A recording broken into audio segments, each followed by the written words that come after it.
Another day, another vlog na naman po tayo. Hello everyone! Kamusta po kayo? Ngayong araw ay kakaiba na namang crispiness, crispalicious ang ating lulutuin.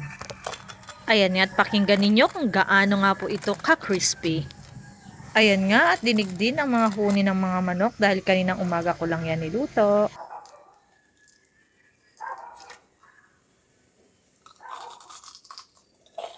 Grabe ka crispy, narinig naman ninyo. Kaya naman, kung interesado ka ay simulan na po natin.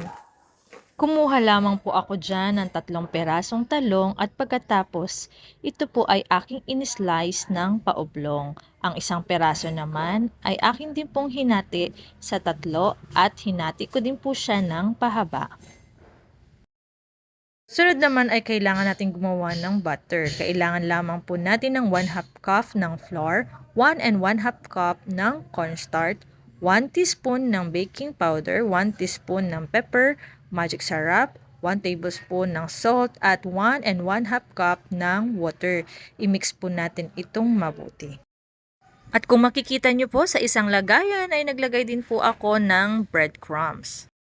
Simulan na po natin ang ating pag-dip. Una po ay i-dip natin siya doon sa mixture na ating ginawa and then i-coat po natin ito sa breadcrumbs ng paisa-isa para hindi po siya magdikit-dikit. Ayan po, nakikita nyo naman sa video kung ano po yung aking pagkakagawa. Paulit-ulit nga lang po itong ating paggawa hanggang sa matapos po nating i-coat lahat ng ating eggplant.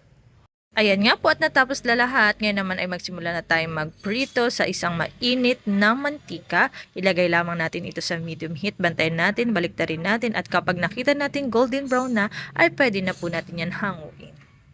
Ayan at natapos na nga po tayo nagluto. Abay, tingnan nyo nga, akalain mo ba na talong lang pala yan?